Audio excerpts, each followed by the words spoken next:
Joining me now is James Cross. He's the president and CEO at ePower Resources. Great to see you again, James. Great to see you, Mark. Thanks.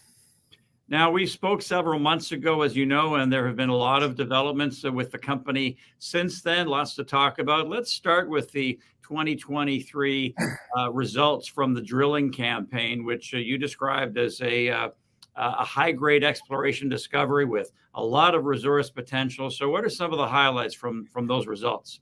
Yeah, we went into the drill program with 5 target areas on the property that we wanted to explore, and all of which we believe have the potential to produce a world-class graphite deposit. We only had the budget to drill 3 of those, and we did a 2,650 meter drill program, testing 3 of those target areas. And on 2 of them, we were able to confirm resource potential. We also had another very important discovery. We allocated some time for the crew to go prospecting in a part of the property we'd never visited before. We knew there was a conductor below ground, and there was a historic drill hole nearby that had mixed results, but it was just one hole. So we sent the crew over there, and they were able to discover some beautiful, very high-grade graphite or graphitic outcrop, and had a man-portable drill with them. So they were able to put 3 holes in the ground there. It's only a total of about 12 meters, but each of those holes was completely mineralized from surface to the end of the hole. And the best of those 3 holes was 24% graphite over 5.15 meters. So that's an exciting new target for the company, and something we intend to follow up on this field season with a bulk sample. James, you've also said that the company is planning a much larger drilling program this year, which would include some of these high-grade targets, high-priority targets at Graphite Center and 1078. So can you update us on the planning stages? Yeah, in the drill program, we were able to confirm resource potential at both the 1078 block and the Graphite Centre area. We want to follow up on those, not just with additional drilling, but an additional drilling toward developing a graphite resource in the ground. But also, we want to do some bulk samples there, because there is some beautiful graphitic outcrop on both those parts of the property. And so we want to quarry up some of that, and we intend to do a 30-ton bulk sample during this field season. So we want to follow up those 2 targets, which are excellent targets for us, with drilling toward resource definition, as well as bulk sampling toward getting material processed and by our partners, Volt Carbon Technologies, and in the hands of battery manufacturers. Another development is that you have what appears to be a multi-pronged, multifaceted type of partnership with a company called Volt Carbon. This includes the company sending samples, graphite samples, and for them to process into concentrates. And then on the financial side, they can earn into as much as a 5% stake in ePower Resources in return for exploration funding. So what's the significance of this arrangement for ePower Resources? Well, back in October, we entered into a mineral processing agreement with Volt Carbon Technologies. They are a graphite processor, as well as a battery manufacturer, specializing mostly in small cell batteries. And so when we do our bulk sampling this field season on the property, it will bring that material to Volt Carbon, who will process it for us. And they use an air separation processing technique that doesn't involve any water. Now, Volt Carbon is consistently in contact with original equipment manufacturers, meaning battery manufacturers. And so they're able to actually put ePower's graphite in front of those automotive and manufacturing customers. So Volt Carbon, when they're talking to those customers, though, they want to be able to show that they've got a reasonable shot at access to graphite, because right now the industry is facing problems where there's not enough graphite above ground, so they've got to look below ground for it. So Volt Carbon entered into an agreement with us. It's an option agreement on the Tetapisca property, an option for them to acquire up to or acquire 5% of the property. And the conditions to that option are during 2024, this year, they have to spend $680,000 on exploration at the Tetapisca property. So that's money we're not going to have to raise in the capital markets.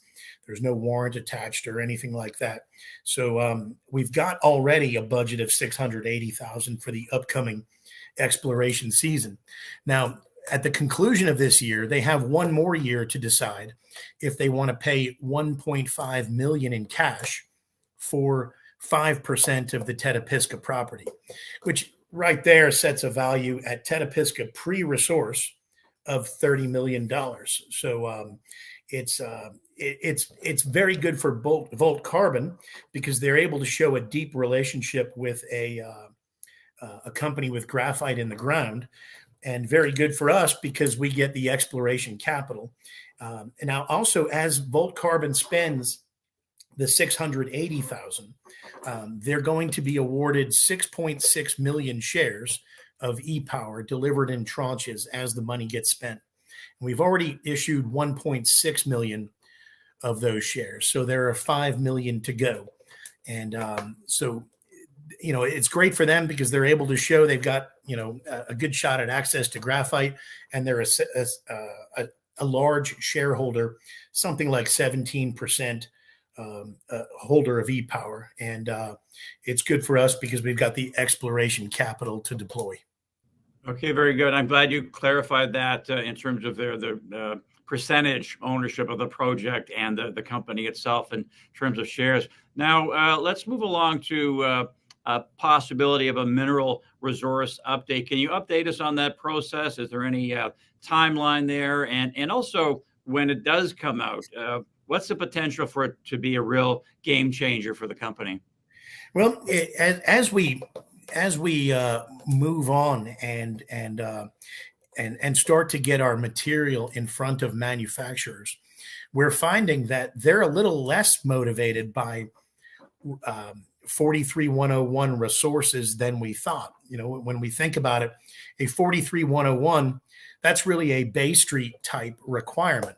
Now, they certainly want to be reasonably sure that if we show them some good graphite from our property, that there's enough of it there for them to use in their manufacturing process.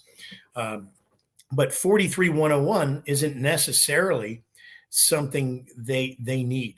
So sometimes in-house resource estimates might be sufficient to get started. But if we have enough funding in this field season, we've already got the 680 from Volt.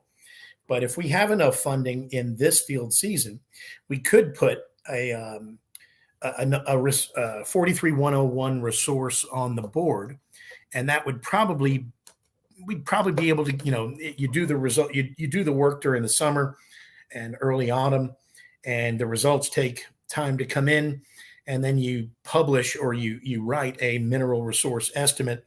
We'd probably be looking at first quarter of next year before that's ready. But in the meantime, we can do drilling work. Even if we don't have massive amounts of funding this summer, we can do work to delineate some in-house resource estimates in select areas of the property. James, something interesting in terms of developments that really shows the appeal of the Tetapisca district is the fact that Nouveau Monde Graphite recently bought one of your neighbors, Mason Graphite. So what did you make of that? Well, yeah, that was a big one. Now, that Mason deposit immediately adjacent to our property is probably the very best graphite deposit in all North America, which is what really put the Tetapisca Graphite District on the map. Now, Nouveau Monde was in a joint venture with Mason Graphite, a 51% joint venture, and Mason had 49.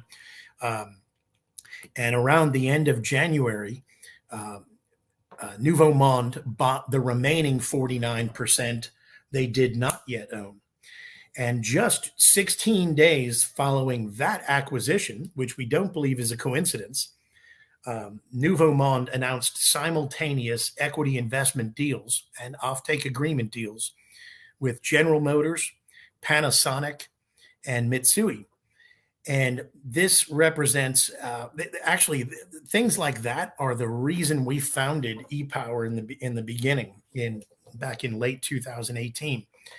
We were estimating that pretty soon, battery manufacturers would need to acquire graphite in the ground because there just wouldn't be enough to go around above ground. And this transaction with these industrial players and Nouveau Monde represents exactly that. It represents manufacturers taking a large equity position in a company with graphite resources in the ground and what is probably the best graphite deposit in North America. So that certainly helps put the Tetapisca property on the map. And and this, again, that's the thesis we had when we started the company, that these industrial players would have to start to do this. So now that graphite that Nouveau Monde has right next to us, and they have another deposit in Western Quebec, both those are off the table now and effectively controlled by those industrial players.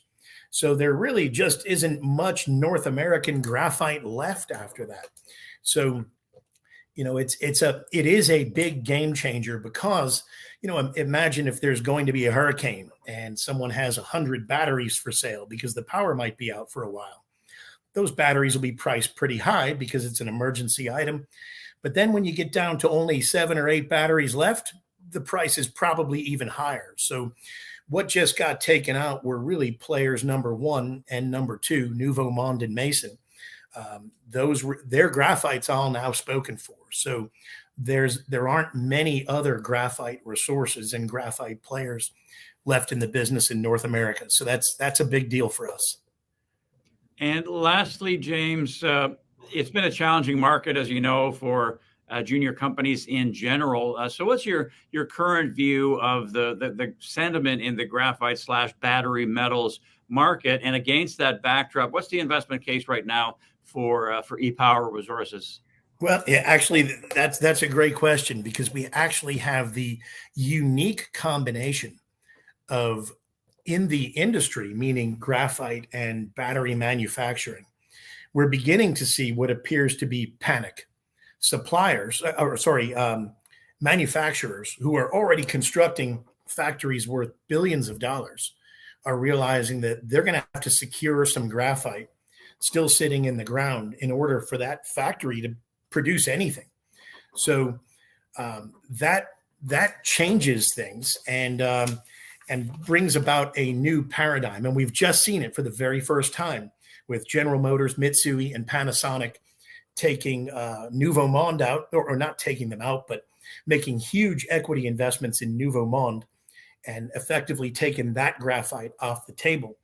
At the same time, equity prices in the graphite world, or the upstream graphite world, which is where we sit, being an exploration and development company, equity prices are insanely low at the same time.